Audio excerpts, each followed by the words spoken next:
Ladies and gentlemen, we're live. Welcome to... No, I love doing that. Just making it seem like it's like a whole grand thing. Dude, I did... Nice. I did that one time to someone. He was like looking down right when I hit the live button. And then I did that whole thing, like maybe like 10 seconds.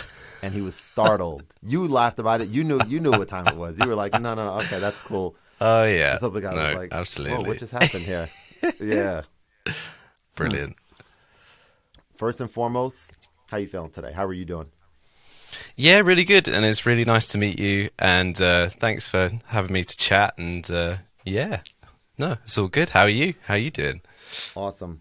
I'm doing great. I've mentioned maybe for the last week or two with the guests that I've had on this platform, I've mentioned to them that this is sort of a not a reboot. It's the same everything, but I'm putting more attention to doing these more regularly. First of all, being a little bit more, I think the word is intentional about them, because I love connecting with people, and the way my brain works is like it's seemingly so many different things that I want to do. You know, I want to do the tutorial for the new TE product, or I want to do a live stream or do whatever, and I like doing those things when I feel inspired to do so, and not any other time. Do you know what I'm saying? Absolutely. It's really important to be in the right frame of mind to approach this stuff. You know, when you're trying to push against a bad feeling, or just like you need to give yourself time to relax, basically, between 100%. Those things. So really important. Yep. And so, man, having these talks, and connecting. I mean, it's fascinating when you think about it. We're located, across the globe, essentially, and we're able to connect and chat about something that we both have in common, which is music and technology, and we'll get into TE products and stuff. And I wanted to kind of frame it up first to kind of let you know. I know Simon had sent an email to connect us to, as per my request, and he threw the young man and all that stuff, which is super funny the way he worded that. Yeah, I was like, I didn't know how to describe him. He's young. I think he's younger than you, so I'll call him a young man. That type of thing. But yeah. I got word of your content, or just you as a person, through Anderton's video that you did with, remind me, Jack Duxbury. Yes. There you go. Yes. Yeah. So Jack, I've been watching his stuff, and I would love to even have him eventually on here. As I'm thinking right now, he's on my my never-ending list of potential guests. Right. To have okay. on. I'll put in a good word. And I just thought, oh man, appreciate it. I was hoping you would say this. I was gonna keep going, but you said it, so now it's on record. But man, I was just very like moved and impressed with that whole presentation for the TX6 and the OP1 field. I was like, who is this guy? I didn't know who you were. The first time seeing you. And I was just like, so many different moments in that talk. I've actually revisited it a few times. Like I've watched it once before having those two pieces of equipment when I first heard about them. And then of course watched it again through the context of now that I own them. There was just a lot of just great pieces of information in there. So first and foremost, don't blush or anything, but just kudos on doing a great job there, dude. Thank you. I feel like, really, in all honesty, Jack did most of the work, because he is a super talented keyboard player for a start, but also he's been very into TE, OP1, and just a lot of the TE products as they've come along. So he really gets it, and he really, really understood it. And because of the way that OP1F and OP1 are still really related by how they work, it didn't take him long. Like, we were just sat there in the studio, and he had to really say things, and he'd immediately be like, oh, yeah, I know where I am. I know what's going on. And I think what I try and do, I'm glad that you got those pieces of information, because I do feel like with a lot of what they do, there's so many different ways of working and so many features that you can kind of get a bit lost. And so when I'm talking to people, I kind of find myself going, oh, and it can do this. Oh, and it can do this as well. And they're just there going like, and I think in video, I just hope that when we're having these conversations and stuff, that a lot of this stuff can kind of come out in a comprehensible order. That's the biggest thing, really. So Yeah, I'm glad that was useful. But like I say, I'm sure he did most of the work telling it. But he was so excited; it was genuinely his first time seeing both of those bits of kit. Mm-hmm. So he had an idea what might be coming, but he genuinely surprised. That's all real. So yeah, it's good fun though. That's Good fun. that I love the way you put that just now too. You're talking to a person who loves. I mean, he calls it one of, if not his favorite piece. I think he calls it his favorite piece of equipment he's ever bought. Right, the original Mm, OP1.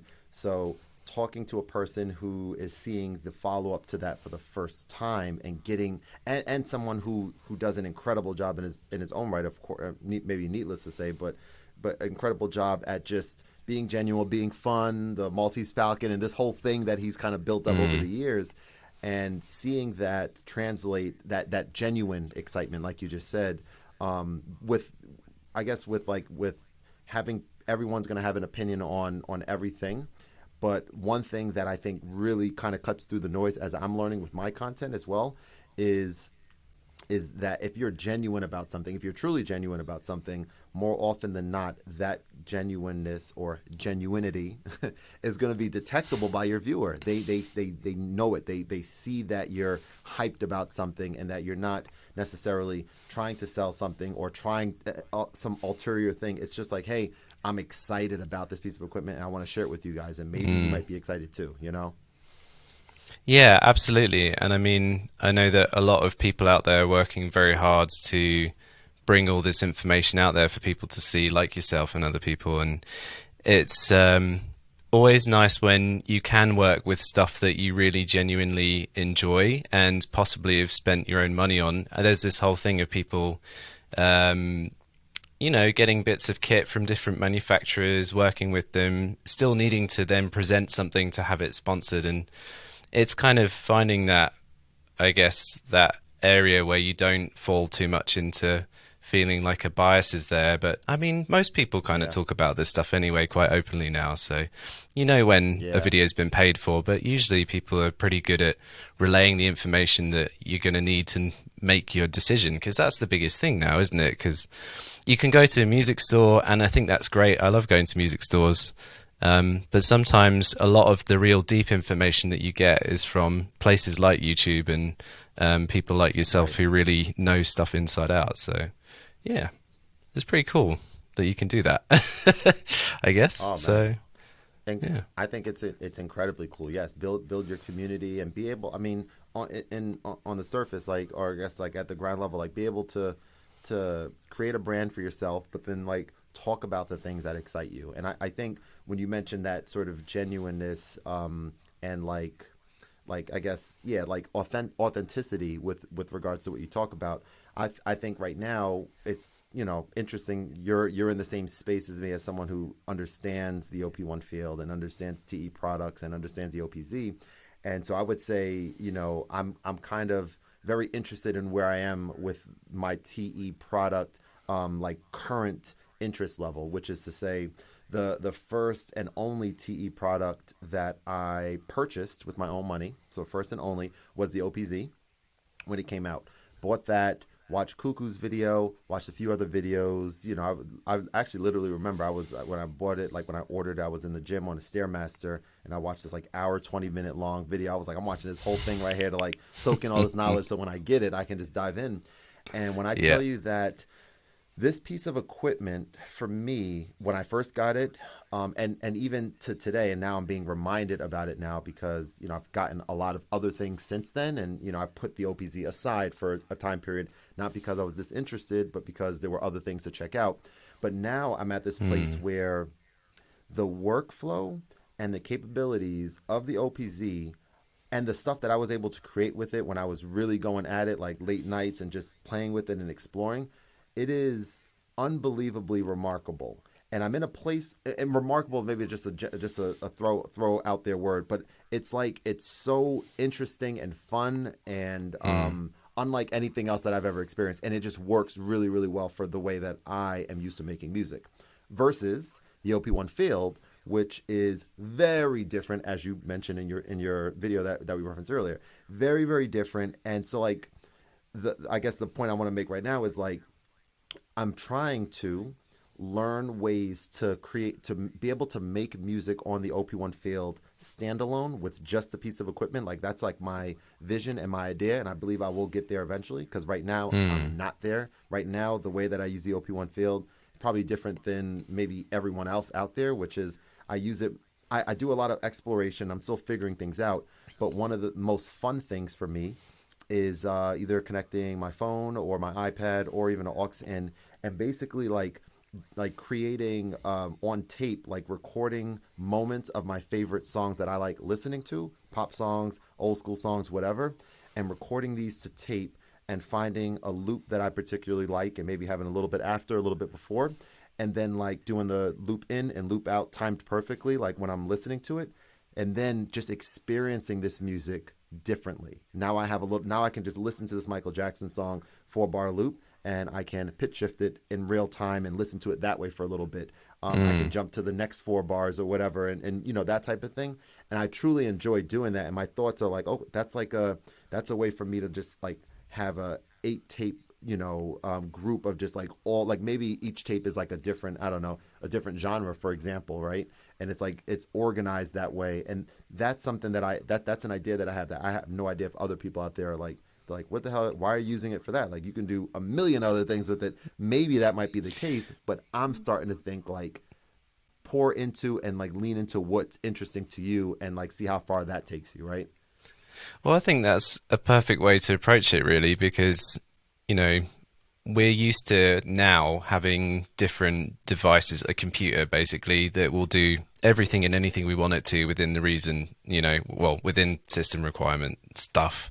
Mm-hmm. But, um, to get these machines and groove boxes and everything out there that have their different strengths, weaknesses, kind of puts you in a different headspace. And the OP1, I feel, puts almost, I don't know really how to describe it, but what you've been talking about sampling and looping sections of music that you like and building on exploration from there. I mean, that's a perfect example of one of many, many different ways to approach kind of getting towards either creating some music or perhaps just like something to add to another composition that you have going on somewhere else. And it Mm-hmm. is meant to be pretty open in that way, I think. And um, just in the way that, you might have a tape machine that could do the same thing or a sampler that could do the same thing. It's all just built into this one box that, is really inspirational. I keep saying inspirational. I need to find a different word, but like it truly is. So, That's what it but is. yeah, I think Yeah.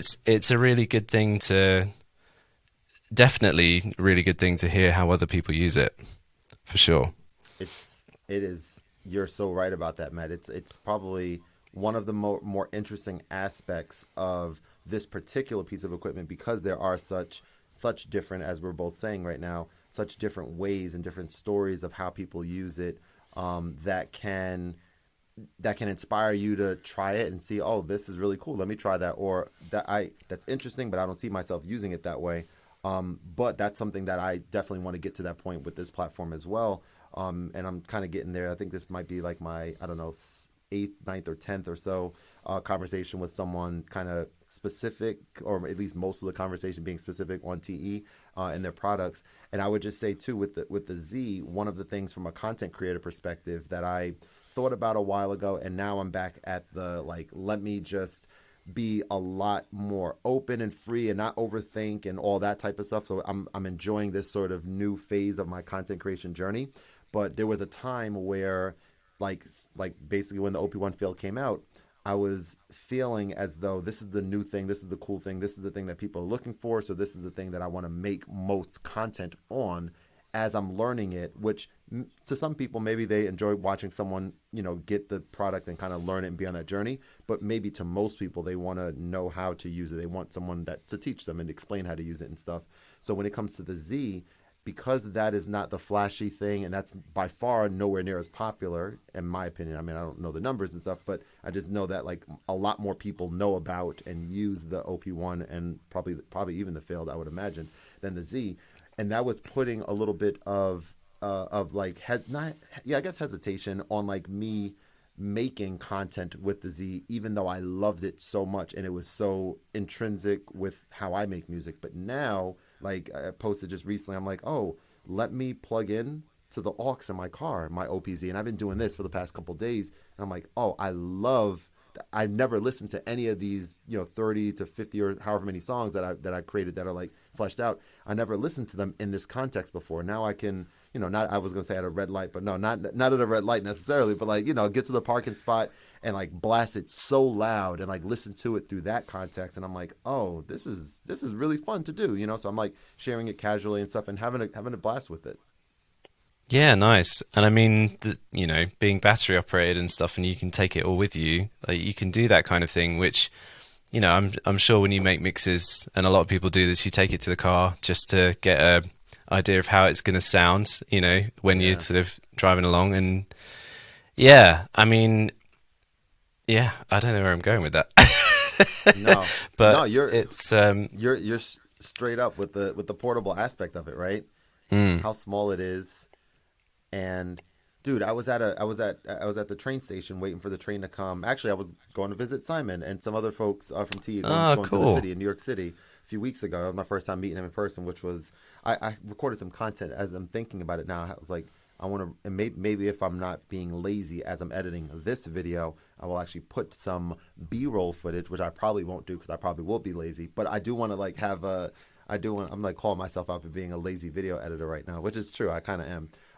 But I want I want to have like a vlog set up from that trip because dude, it was incredible. It was one of those moments for me, like Simon and Amanda. Do you know Amanda Medina from Yeah, I've T? met Amanda.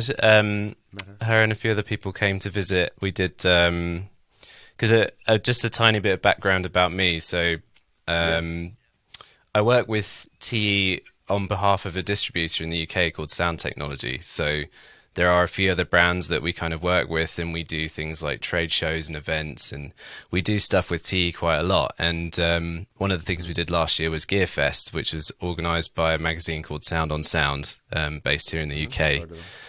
And yeah, we had TE down, so we had Amanda, we had I think Simon came for a bit, I think I can't remember, and then Will and Hmm. Francesco, a few other people that work there just to help demo, show off the kit, the OB4, the OP1F, and the OPZ, and maybe some of the pocket operators, but the TX6 for sure. I mean, all of that was Hmm. just, I think, just out, so quite exciting. Hmm. And yeah, they're all really cool guys. We love working with them, so Really, yeah, a lot really, of fun. really a nice group. Absolutely, and that's cool. So yeah, and that was interesting to me because I hadn't even known about your background. I saw you from the video, of course, as I mentioned with the T-shirt. So I jumped to a assumption, of course, but that was cool to kind of understand a little bit of the background, what the relationship is like. And I even seen when you sent me the links for YouTube, and I think I'm now following. What's the name of the distributor that you just mentioned? Like a Sound blank. technology, sound Sound technology. technology. Hmm. So yes, you guys did like and I'd be thrilled to see more of it if more is in the pipeline. But I think a few maybe weeks or very recently you guys started like a series on it was the OP1 field and it was you and you were talking about like creating a track from scratch kind of thing. Yeah, we I think we experiment a little bit with what we put out because basically, T do their own really slick videos. They've got Tobias who does Hmm. an amazing job. And so whenever we do anything, we want to kind of maybe like fill a small gap somewhere where there might be an Hmm. opportunity to try something maybe not like radically different, but maybe sort of focus in on one thing. And even though it's called the Beat Creation series, it's more to do with how workflows, centered around the sequences, but also the first one being just playing stuff in and how you do that. Yeah. It's not an in-depth tutorial, but it's sort of a 5 minutes of how you might get from nothing to something. So the first one Mm. being with that, the second one, which I put live today, we didn't share it yet, but I put it live Hmm. today where it's using the arpeggio sequencer to create layers.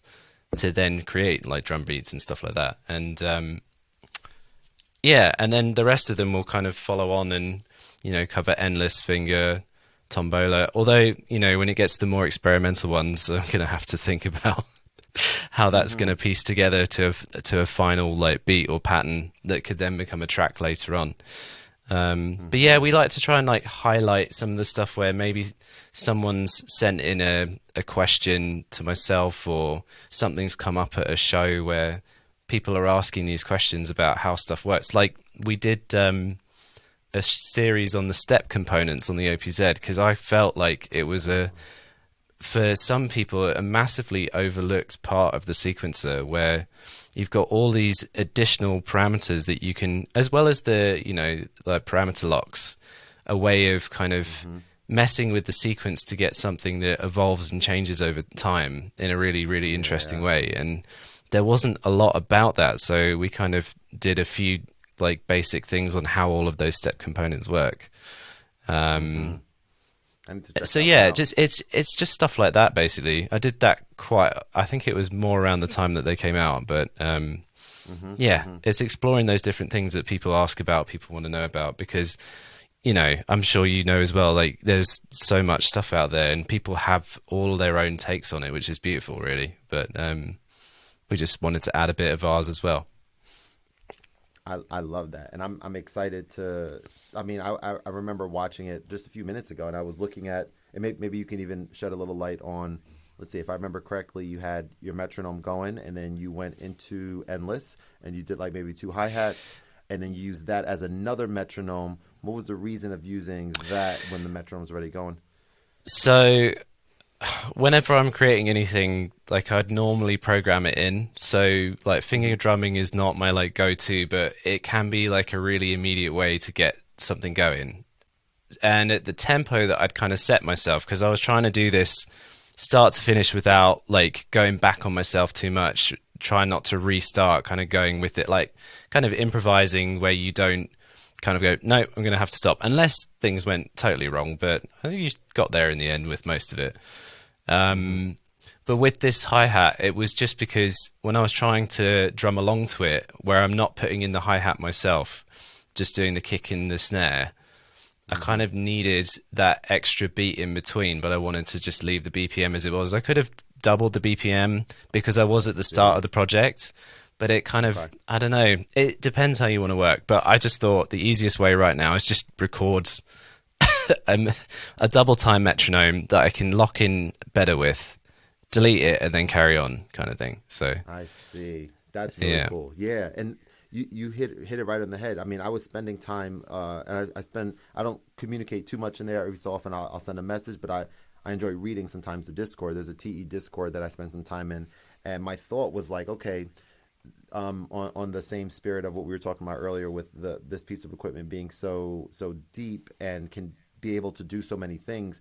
For me, at least right now, like there's a ton of areas on it that I'm still learning, that I'm still figuring out how, like I want inspiration on how can, and I'm going to actually ask a question on a specific one in a second, but like, how are you using this? Like, for example, what is your like, I think I even fielded a question in there, no pun intended, in the chat there, where it was like, hey, what is your most used drum and synth sequencer? Like, if assuming you use them, like which one do you use the most? And then like for me, I would love to have a conversation with person A who says, oh, I use endless all the time for drums, like several people said that, and oh, I use this one for sequencer all the time. So we can unpack it a little bit. I can ask questions as someone who's learning, that maybe the next person can watch and be like, oh, I never thought of that, I mean, certainly. So from what I do with it, or I'd love to hear what you do, and then I'll actually preface it and say that one that I'm as the Khordmaster. I was gonna say a chord, and there's only one. Although there's a lot of people who know chords out there. Let me get that straight too, as I'm learning right now. But there's a the what do you call hold one? When I saw the hold sequence, I was like, oh, there's a keyboard on screen. Oh, this is a chord based thing, and I'll be able to do it. But I know what it can do, but I don't I can't even begin to understand. Although today I was actually doing something just I was doing a photo shoot. Someone was taking some pictures of me, and I was just messing around with it, take some candid shots. And I was like, "Oh, this sounds pretty cool!" Like with the hold, and I had like something with a long release, and it was just sounding Okay. really interesting to me as I was just messing Yeah. around with it. But not, I don't know how to, and maybe that's the answer. Maybe you just experiment with it. But like when you want to record that to tape, for example, you have to not be in tape mode in order to like rotate the dials. You know what I'm saying? The red dial won't work to move if you're in tape mode. So you have to be in record, be out of tape mode, be in that sequencer, and then you can move it and get some weird stuff going on. Yeah, I'm just trying to think because I haven't actually done that with the I don't go to hold a lot. But I Yeah, think yeah, yeah. the transport controls I think still work. So you just I think you can stay in the sequencer and then hit record, but you got to have everything That's lined right. up ready to go to begin with. That's right. Yeah. Um, but yeah, hold is an interesting one because it's I don't know who thought it up, and it's not like it's not like again a radical sort of sequencer that's like, wow, this is incredible. But I think it's because there was never a hold function in there. Remember Mm. doing a gig where I was playing bass, but we'd taken the original OP1 along for the keyboard player to add some extra synth sounds in, Mm-hmm. and when we got when we got to this one song, there was a certain section where the artist who we were kind of sessioning for just was like, want a drone, like a drone chord. And the Mm. OP1, the original one, couldn't do that. You couldn't put something in to latch the keys down. And Gotcha. the only way to get around it was to get endless, program in the chord that you wanted, and maybe like set the release and the like start to be a bit softer so that and maybe add some effects, and this would sort of mask the fact that it's looping. But Ah. this was so that we didn't have the issue of a recorded because the person playing keyboard had never used an OP1 before, and they didn't want to get into the idea of going, right, I'll get to this section of tape and I'll hit play, because Mm-hmm. it was like a quick turnaround, high pressure. You don't really want to complicate Sure. things for yourself when your main thing is going to be playing piano. So it's literally just a case of switching on the sequencer, hitting that middle C, which then activates the chord that you've already programmed in at the pitch you want it at, and away it goes. Mm. And that was really roundabout. It's like, why is there not a way to latch it? So when hold comes about, it's a really nice thing that you can just have a droning chord that you can, invert and flip and move up and down the keyboard and do some Mm-hmm. interesting stuff with. I think it's probably come from a lot of people using it, wanting that kind of functionality and that kind of side Mm-hmm. of it. So yeah, it's a cool one. That's interesting. I don't use it a lot though, honestly. Yeah. um, Yeah, I can see what you're describing, like in a live event. Like there you go. There's another example of something where I haven't used mine live. I mean, not I've used it once actually. Technically, yes, live, but like not with like other mm, people with like a big audience, that kind of thing. And so yeah. I can see that. Yeah, okay, for sure. That makes sense. I mean, there was a need for there was workarounds before that. I'm sure folks on the team knew. Um, and one of the questions that I asked Simon that I was fascinated about from when this was unveiled, when the 100 times better, 100 features, list came out, and I was just Mm, like, I said, I would have, and I even talked about it in one of my videos. Like, I would have loved to be in the room when the discussions were being had about quantization and about undo, two features that are mm, volatile to some, but I think most people who had the original OP1, they know what this is, so that they don't, you know what I'm saying? Like maybe at first they were like, wait a mm, second, you can't do this, and they figure it out. And so for me, so I asked him that question, and we didn't even do a deep dive into it, but I do know, like from my end, I think you even mentioned it in the Andersons video about like when you first experienced the OP1, the original one, you had to wrap your brain around the workflow, as I'm sure everyone did, because mm, it's very different than what we're used to. But I have to say, from some being someone now like that's, I would say quantization is something that I rely on, have relied on heavily with the way that I mm, make music. So that's still one that I'm figuring out. Like I'm like, okay, well the sequences are here. Let me start slowly but surely like learning how to use these a little bit more. But the undo is something where I really do, and I'm hesitating saying it a little bit. but I do like that it's not there.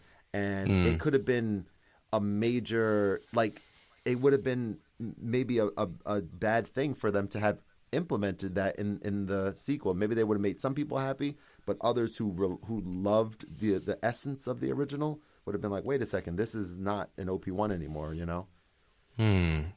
Yeah, I can imagine that some people would feel that way. I can also, I mean, people who've used it before and are used to the workflow and the features probably wouldn't necessarily pick up on that if it was added or kept the same, the whole undo thing, maybe. Just because, Mm-hmm. I mean, depending on how people use it and where they use it. So, I mean, one of the big things that I do um, with a lot of where I'm writing with either just for myself or with other people is I will just record straight into software something that I've sort of come up with on there. I wouldn't necessarily use the tape, but I use the tape more when I have time to explore making some loops or messing around with something Mm. that I can afford to get wrong. But when I can't afford to get it wrong or I need to get it programmed in quick, I just, it goes straight in the computer. Mm-hmm. But with that undo being Can I ask you missing a question on from, that real quick? Going yeah, straight of in the course. computer. Yeah, yeah, yeah. So are you saying like in the instance going straight into the computer, meaning like using the OP1 as sort of the sound generator and maybe even the keyboard and like recording into a Ableton or whatever it is, like that type of thing? Yeah, yeah. I use Okay. Ableton a lot, and Yeah. it's Okay. something that Cool. I've been very used to for such a long time.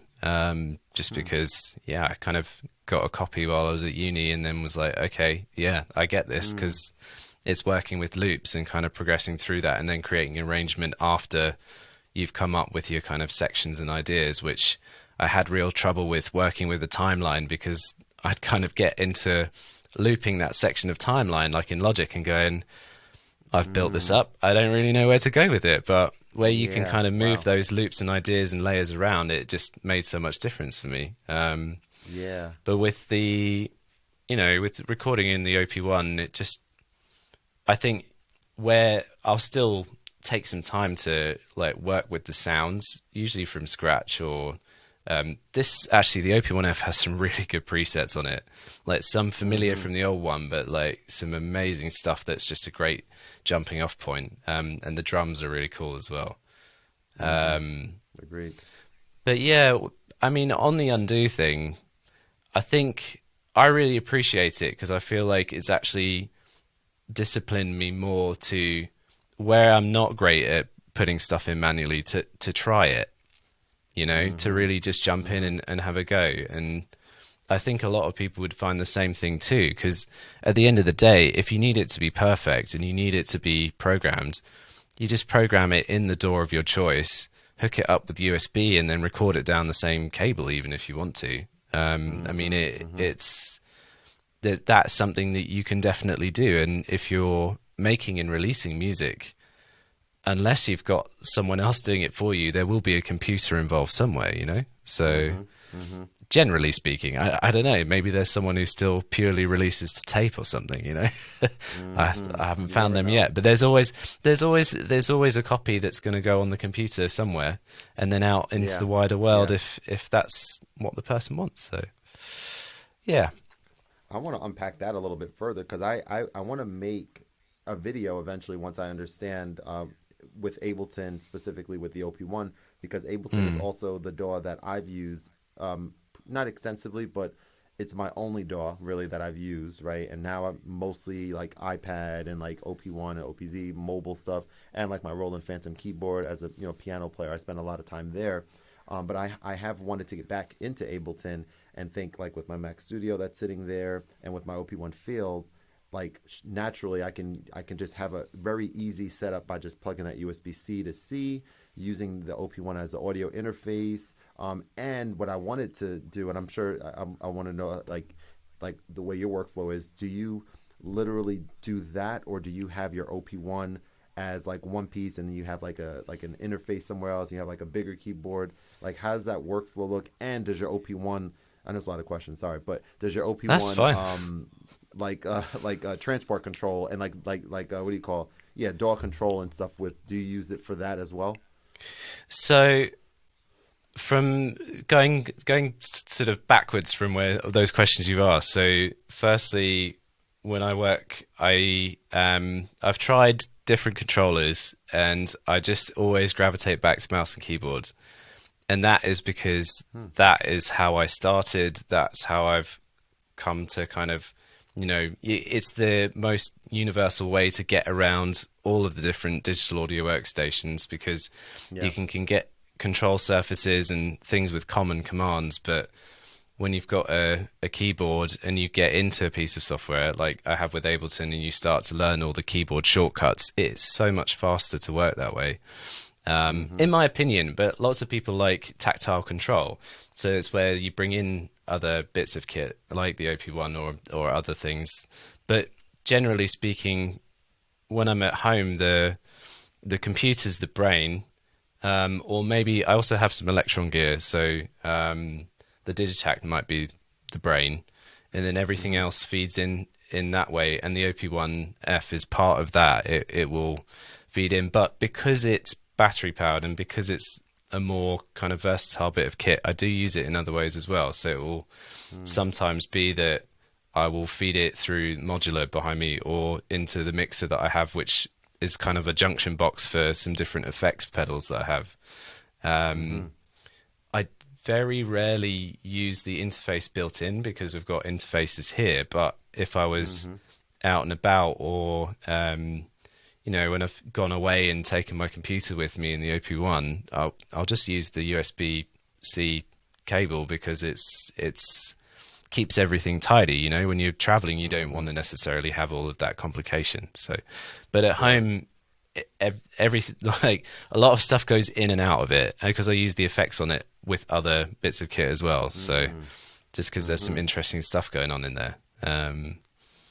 Yeah, so I think it's, in that respect, it is the part of what I've got over here that kind of just jumps around between different places, because you can do that with it. And like recently, I'd used the vocoder on it quite a lot. And again, because I wanted to get that right, I'd just sort of reprocess audio out of the computer into the input, have the computer play the chords, and then have it route back out again. Because I think I feel much safer with programming stuff in.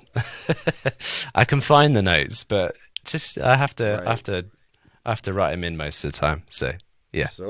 Look, I get it, and I think that's, Matt. What's really, I think we keep coming back to like the point of there being so many different ways to use this particular piece of equipment, and there's no right or wrong way. It's like whatever way works for what you're trying to do. So let's do this. First of all, I've been telling my guests too, and I'll share it with you, that I would love to revisit, because we're gonna wrap in a couple of minutes. But I'd love to to invite people back on again if they're interested at some point in the near/distant, whatever future that makes sense. Because I've started doing that a little bit now. I've been doing these conversations for a little over 2 years now, and so like some people who I've had on a year or two ago, where it makes sense to do so, it's like really cool to see how things have changed, what they're up to now, and all that kind of stuff. So definitely want to mention that to you if you're interested in the future. And I want to talk for the last bit here about the microphone. CM15, that's the number, right? Yeah, 15? that's the one. 12? That's the one. Yeah. Yeah. Thoughts on it? You think it, like, I was so excited to see it released. Like, what are your feelings on? Yeah. So very excited.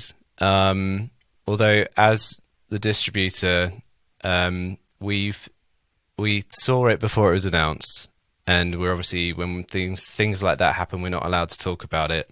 But I've only seen it, I've not heard it. Although we've all heard it on the video. Well, I can't remember his name. The guy who was on, the lead designer, I think.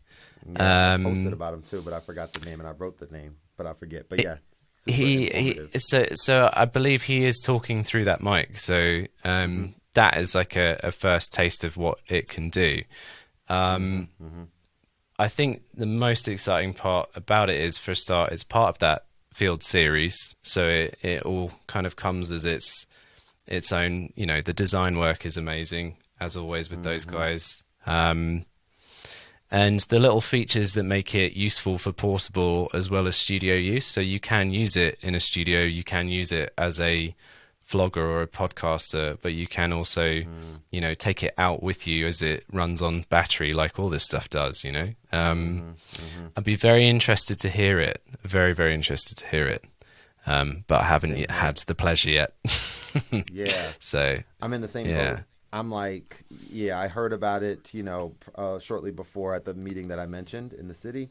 And yeah, I'm just like, whoa, you guys are doing that. Okay, cool. And then you see it released, and then your mind starts going like, okay, how, like, what types of things is this going to allow me to do? Like, go into nature and go Mm, in the woods and like record crystal, seemingly, crystal clear quality stuff, mm, which I can do with this microphone, this Neumann mic that I've been tapping into and using more here. But I'm mm. not gonna bring this into the forest with me.